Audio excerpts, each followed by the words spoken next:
Yes, तो अब हम लोग बात करने वाले थे नेक्स्ट पे। तो नेक्स्ट बेटा अब इस चैप्टर में आता है सिग्निफिकेंट फिगर।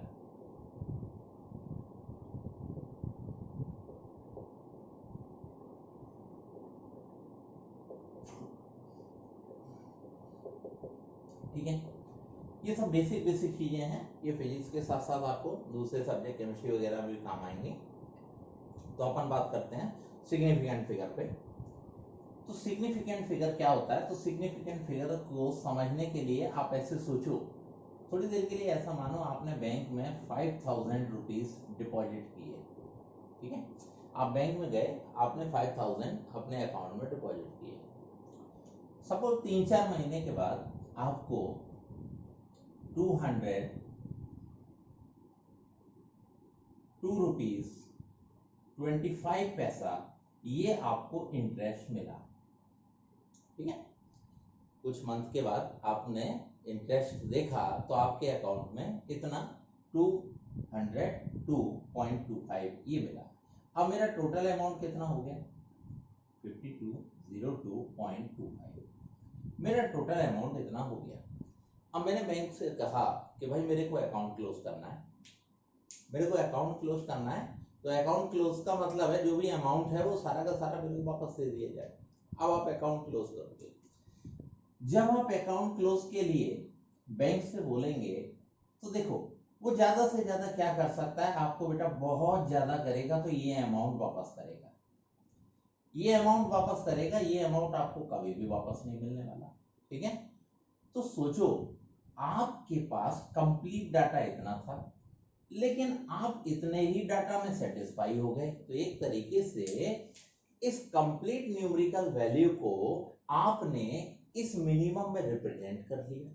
ठीक है, तो सिग्निफिकेंट फिगर भी यही है। सिग्निफिकेंट फिगर कहता है कि किसी भी न्यूमेरिकल वैल्यू को रिप्रेजेंट करने के लिए जितना मिनिमम नंबर ऑफ फिगर चाहिए उसी को हम क्या बोलेंगे, सिग्निफिकेंट फिगर। ठीक है, तो सिग्निफिकेंट फिगर का मतलब हुआ it is the minimum number of figure up to which we can definitely express or represent the numerical value of a physical quantity। ठीक है, मैंने पहले भी बोला है जब भी डेफिनेशन आप बनाया करें नोट्स में, नोट किया करें तो वीडियो को पॉज कर लिया करें। ठीक है, तो मैंने आपको प्रैक्टिकली समझा दिया कि प्रेजेंटली मतलब प्रैक्टिकली रियल में आपके पास ये अमाउंट होना चाहिए, लेकिन बैंक से लेने गए तो बेटा ये नहीं मिलने वाला, ये नहीं मिलेगा। फिर भी आप सेटिस्फाई हो, कोई लड़ाई झगड़ा तो नहीं कर रहे ना। इसका मतलब इस कंप्लीट वैल्यू का रिप्रेजेंटेशन ये है, तो इसको मिनिमम हम इस अमाउंट में रिप्रेजेंट कर सकते हैं। तो इसी मिनिमम नंबर ऑफ फिगर को हम सिग्निफिकेंट फिगर बोलते हैं। ठीक है, अब आप सोचना इस सिग्निफिकेंट फिगर से हमें डेली लाइफ में बहुत नुकसान होता है।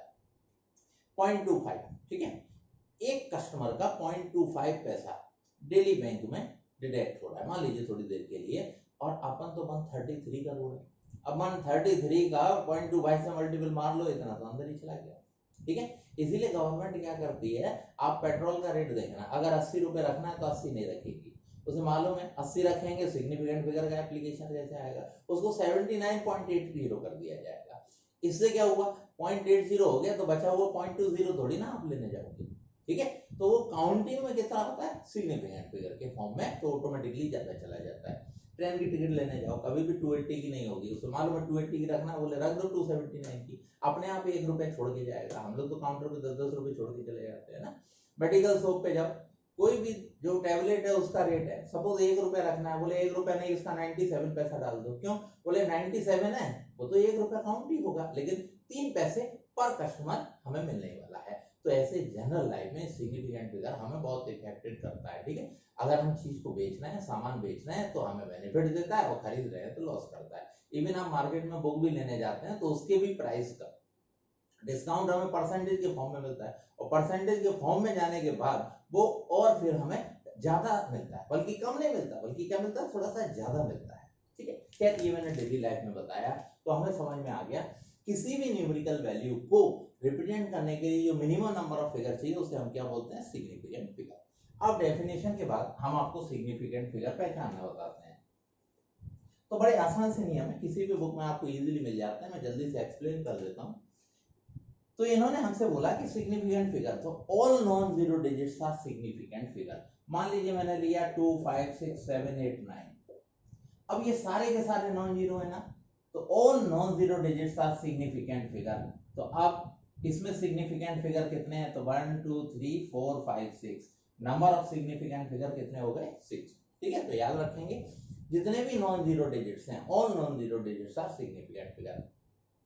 अब बात आती है जीरो, तो याद रखो अगर मैं ऐसे बोल दूं 0 0 0 6 2 9, तो लेफ्ट साइड जीरो कभी भी काउंट नहीं होते, तो नंबर ऑफ सिग्निफिकेंट फिगर कितने रह गए, 3। याद रखना लेफ्ट साइड जीरो काउंट नहीं होंगे।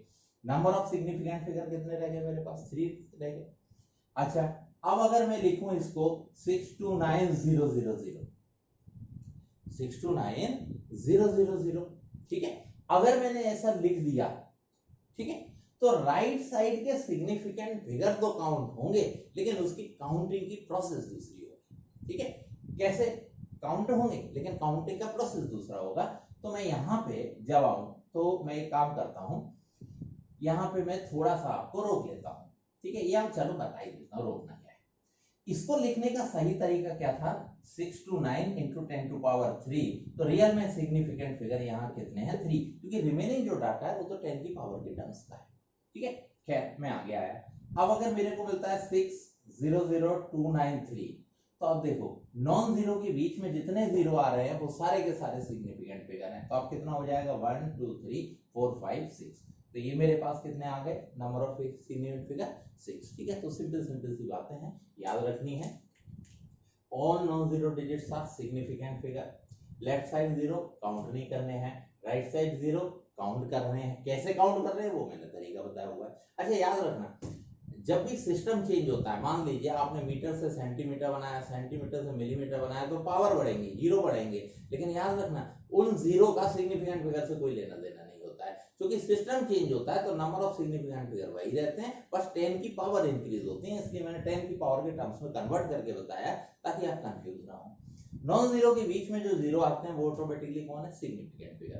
तो ये तो बात हुई मेरी सिग्निफिकेंट फिगर पहचानने की। ठीक है, अब इसको जब हम अप्लाई करते हैं तो थोड़ी हमें प्रॉब्लम होती है, तो उनके लिए रूल्स बना देता हूं मैं। जब हम सिग्निफिकेंट फिगर को अप्लाई कर रहे थे तो देखो पहला मैंने बनाया फॉर एडिशन एंड सब्ट्रैक्शन। ठीक है,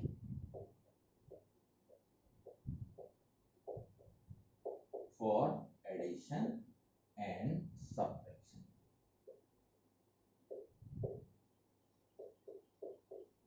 ठीक है, अब हम एडिशन और सब्ट्रैक्शन, मतलब ये प्लस में चलेगा और माइनस में चलेगा। सपोज मेरे पास एक रॉड है जिसका लेंथ है 625.12 मीटर, दूसरी रॉड है उसका लेंथ है 1251 मीटर, और तीसरी रॉड है उसका लेंथ है 312 मीटर। ये मेरे पास 3 रॉड हैं जिनके अलग अलग लेंथ है।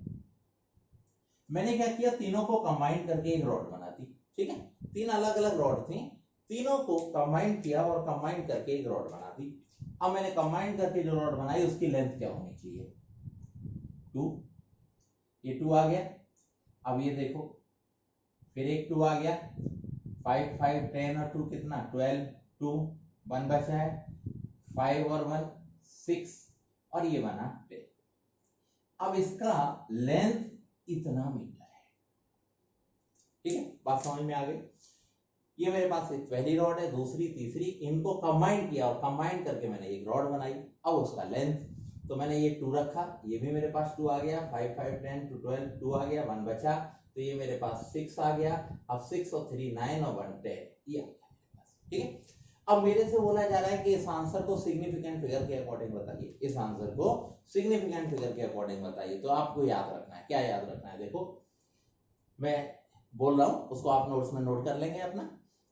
For addition and subtraction the result must contain, the result must contain, so ये एक काम करता हूं है ना, द रिजल्ट मस्ट कंटेन, मैं थोड़ा सा इसमें चेंज कर लेता हूं क्योंकि डाटा बहुत ज्यादा हो रहा है, मैं इसको लेता हूं 6 पॉइंट। ठीक है, तो ये 10 पॉइंट बना, अब थोड़ा ठीक लगेगा क्योंकि मेरा कॉन्सेप्ट क्लियर नहीं हो रहा था उससे। तो मैंने बोला the result must contain so many decimal places which are least contained in any given quantity। तो कहने का मतलब है एडिशन और सब्ट्रैक्शन से जो रिजल्टेंट बनने वाला है उस रिजल्टेंट में उतने ही मिनिमम डेसिमल प्लेस होने चाहिए जो किसी गिवन नंबर में प्रेजेंट हैं, किसी गिवन कैलकुलेशन में प्रेजेंट हैं।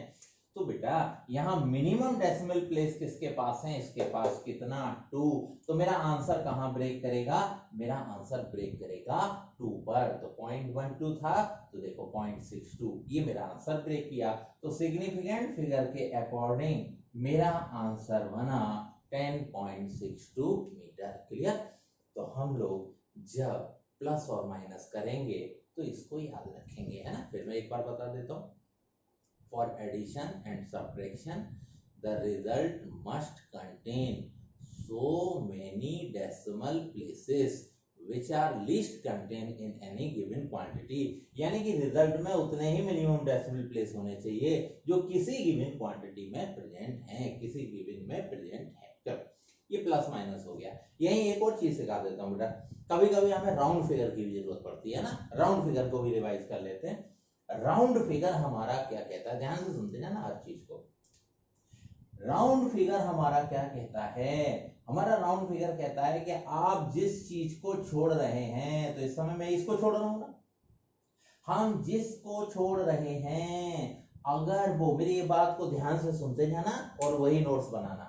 हम जिसको छोड़ रहे हैं, हम जिसको लेफ्ट कर रहे हैं, अगर वो लेस देन 5 है तो एज इट इज रखना है। अगर वो लेस देन 5 है तो एज इट इज रखना है। तो ये लेस देन 5 है, 2 कैसा है, लेस देन 5, इसलिए मैंने एज इट इज रख दिया।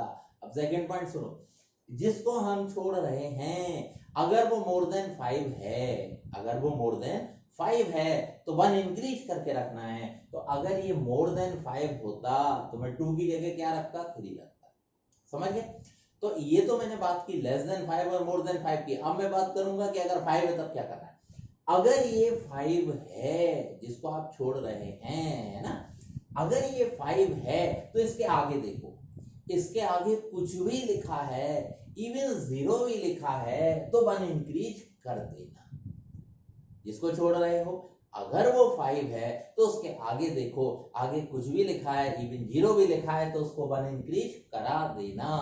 अब ऐसा भी हो सकता है कि आपको यहाँ 5 मिले और आगे कुछ भी ना लिखा हो।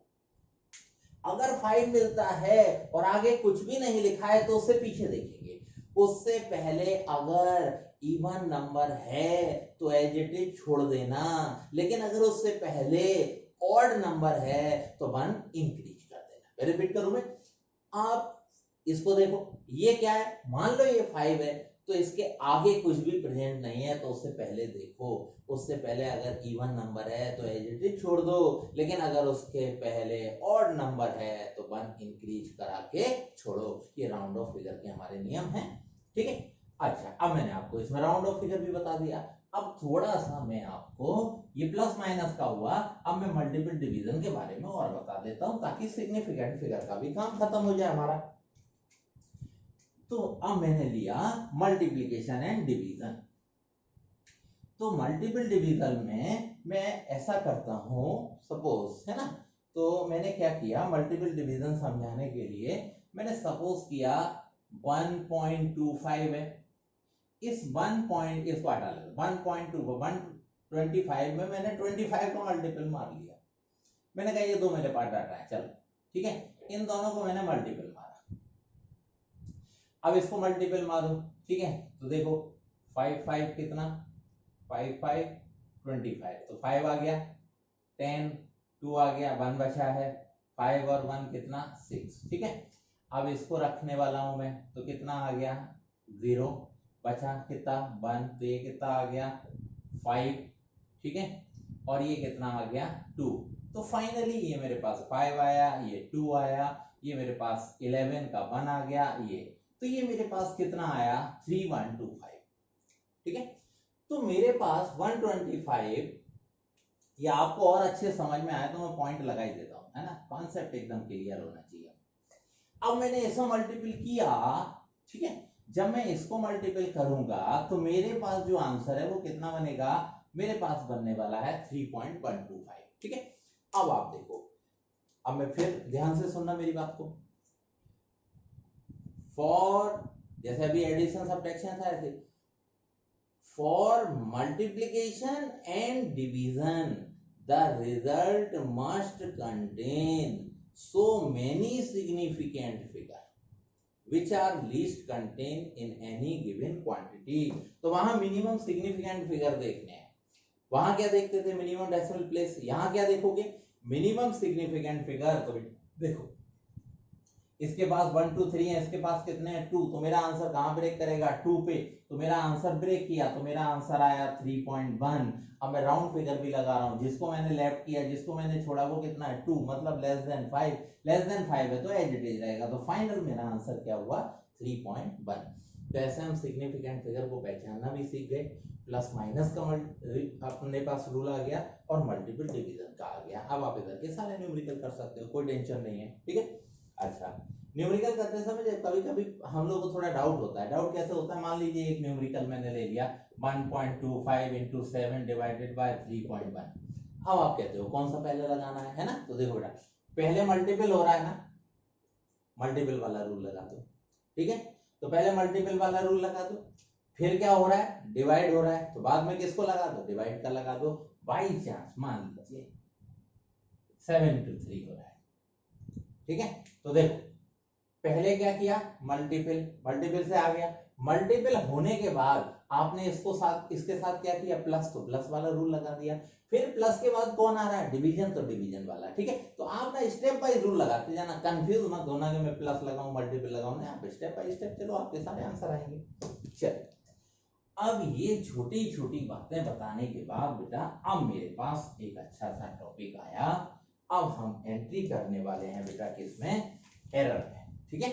तो अब मैं एंट्री कर रहा हूं एरर में, तो अब मेरे को बात करनी है कि रियल में एरर होता क्या है, ठीक है।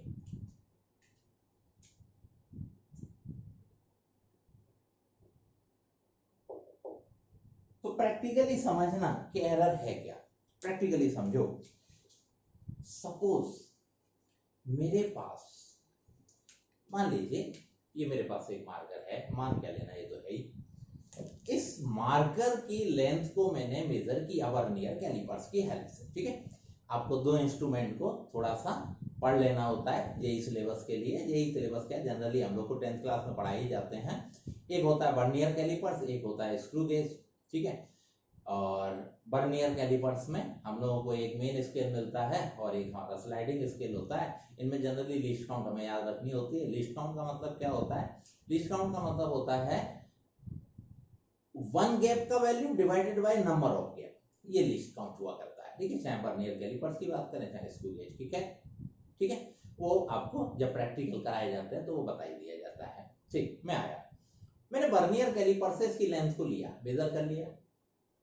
अब मैंने एक बार लेंथ को मेजर किया, फिर दूसरी बार किया, अगर दोनों में कुछ डिफरेंस आया तो बेटा इसी डिफरेंस को हम क्या बोलते हैं, एरर। तो सिंपल सा है, अगर हम एक ही क्वांटिटी को एक से ज्यादा बार मेजर करें और मेजर करने पर उनकी वैल्यू में स्लाइटली डिफरेंस आए, उस स्लाइटली डिफरेंस को हम क्या बोलेंगे, एरर बोलेंगे। एक तो ये हो गया। दूसरा हम ऐसा भी बोल सकते हैं, difference between true value and practical value is known as error, ठीक है। Difference between practical value and true value is known as error.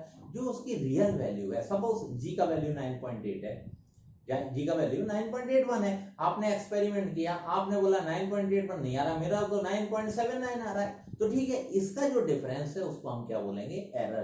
तो एरर का प्रैक्टिकल मीनिंग क्या हुआ, प्रैक्टिकल मीनिंग हुआ difference between real value and practical value, इसको हम simply क्या बोलेंगे, एरर बोलेंगे, ठीक है। अब मैं एरर समझाता हूं आपको। ये तो हम लोगों को बहुत टाइप की एरर बताई जाती है जब आप एनसीईआरटी की बुक पढ़ेंगे, ठीक है। 11th क्लास के अकॉर्डिंग कॉम्पिटिटिव में इतना होता नहीं है, कॉम्पिटिटिव में जितना होता है उतना अपन डील कर लेते हैं।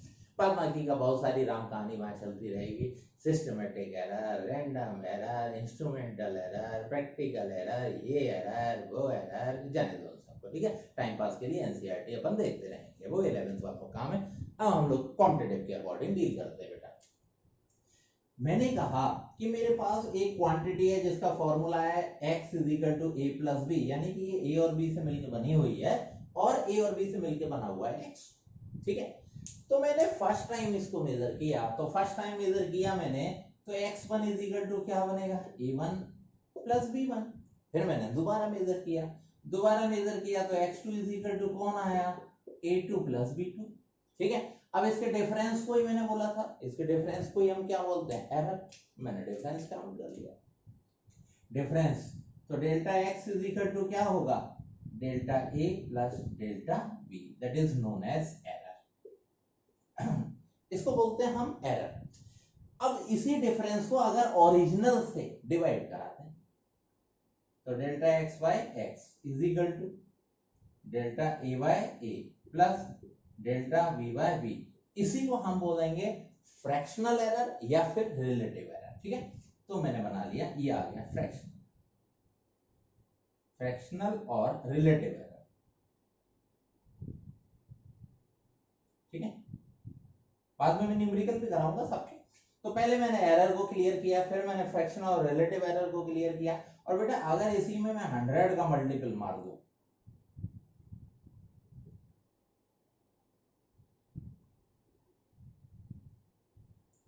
अगर मैंने इसी में 100 का मल्टीपल मार दिया, तो ये बनता है मेरा परसेंटेज एरर, ठीक है। मेरे को कॉम्पिटिटिव एग्जाम में इसी पे ज्यादा बात करनी होती है, ठीक है। तो पहले मैंने एरर क्लियर किया बेटा, एरर क्लियर करने के बाद फिर मैं आया रिलेटिव और फ्रैक्शनल एरर पे। कभी कभी इसकी भी बात होगी, इसके अलग टाइप की न्यूमेरिकल है, वो भी बताऊंगा मैं।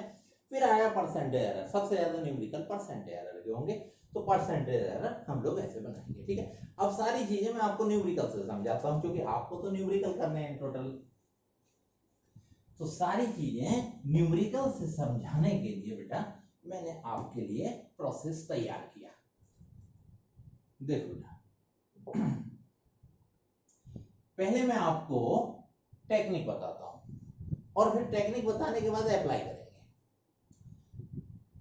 तो पहले एग्जाम्पल नहीं है, पहले टेक्निक है। तो मैंने पॉइंट बनाया, मैंने कहा मेरे पास एक क्वांटिटी है x, मेरे पास एक क्वांटिटी है x का फॉर्मूला है, x डिपेंड कर रहा है a2 power alpha, b2 power beta और c2 पावर गामा पे। एक क्वांटिटी x ये डिपेंड कर रहा है a2 power alpha, b2 power beta और c2 पावर गामा पे। अब इनका कहना है कि अगर a के मेजरमेंट में 2% एरर है, b के मेजरमेंट में 3% एरर है, c के मेजरमेंट में 5% ए बी सी तीनों के मेजरमेंट में होने वाली परसेंटेज एरर इन्होंने दी हुई है। अब ये मेरे से डिमांड कर रहे हैं कि आप ये बताओ कि x के मेजरमेंट में कितना परसेंटेज एरर होगा, ठीक है। A B C formula given है, फिर ए बी सी में होने वाले परसेंटेज एरर गिवन है। अब मेरे को फाइंड करने बोला जा रहा है कि अब आप ये बताइए कि x के मेजरमेंट में कितना परसेंटेज एरर होगा, ठीक है। तो x के मेजरमेंट में होने वाले परसेंटेज एरर पे मेरे को बात करनी है। तो देखो x में जो परसेंटेज एरर है कैसे लिखेंगे, delta x by x into 100 is equal to, अब ये जो पावर है ना उनको आगे लाते हैं, पावर हमेशा आगे आती है, मल्टीपल में आती है, ठीक है। अब देखो पावर आगे आ गई तो कौन बना, अल्फा। अब a में होने वाली परसेंटेज एरर क्या होगी, delta a by a into 100। अब देखो मल्टीपल प्लस में कन्वर्ट होता है तो प्लस आ गया, फिर से पावर आगे आएगी, तो पावर आगे आएगी तो क्या बनेगा, बीटा। और b में होने वाला percentage error delta b by b into क्या 100। अब ये ऊपर जाएगा, ऊपर जाते ही नेगेटिव होना चाहिए, पर याद रखना एरर कभी भी माइनस नहीं होती, error is always added up, तो एरर को हमेशा ऐड करते हैं। तो ये ऊपर जाएगा तो भी प्लस होगा, अब प्लस हुआ तो c2 पावर गामा, गामा फिर आगे आ गया तो ये बना गामा और delta c by c into 100। तो फाइनली बेटा इस टाइप के न्यूमेरिकल के लिए ये मैंने फॉर्मूला डेवलप करके रख दिया। अब हम वैल्यू पुट करा लेते हैं, alpha delta a by a into 100, इसका वैल्यू कितना है 2%, plus beta delta B by B into 100, इसका वैल्यू कितना है 3%, प्लस गामा, इसका वैल्यू कितना है 5%। तो फाइनली ये बना twice of alpha plus 3 of beta plus 5 of gamma, और ये मैंने साइन किसका रख दिया, परसेंटेज का। तो बेटा इस टाइप के जो न्यूमेरिकल होंगे उनको इस फॉर्मूले से आप सॉल्व करेंगे। ठीक है, मैं दिखाता हूं। इस टाइप का हमारे पास एक न्यूमेरिकल लिया मैंने, अब मैं एग्जांपल ले रहा हूं। अभी कॉन्सेप्ट समझाया था मैंने, थोड़ी देर के लिए मानो मैंने एग्जांपल ले लिया। मैंने लिया हुआ है x is equal to A square B cube C root D. ठीक है, A square B cube C root D. अब मैं अपने हिसाब से वैल्यू मान लेता हूं।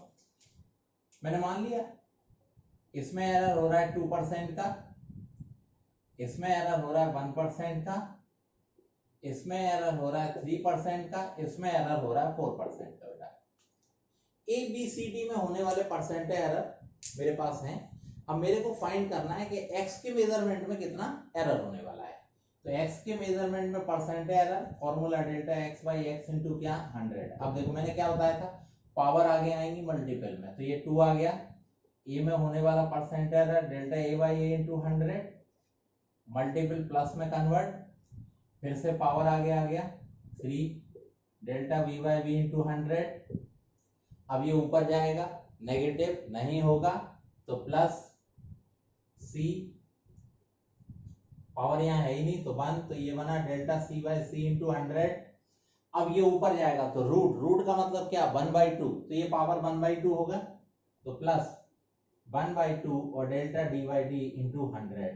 तो पहले बेटा मैंने इसको फॉर्मूले में कन्वर्ट कर लिया, अंडर रूट को मैंने पावर 1/2 कर लिया, जानते हैं आप। तो वैल्यू पुट करेंगे 2 into delta A by A into 100, इस पूरे का वैल्यू कितना है 2%,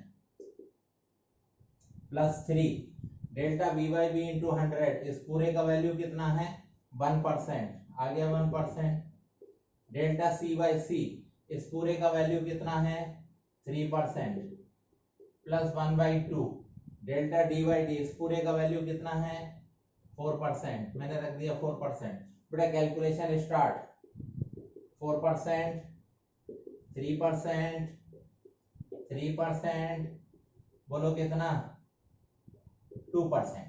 ठीक है, आप देखो 6 6, ये 3 3 6 और 4 10 और 2, फाइनल आंसर कितना 12%। ठीक है, तो इस टाइप के न्यूमेरिकल को करते समय ध्यान रखेंगे कि इस टाइप का जब न्यूमेरिकल आता है तो आपको ऐसे डील करना है। ठीक है, चलो तो एक आध और करवाता हूं मैं, फिर उसके बाद इसमें आगे बढ़ते हैं।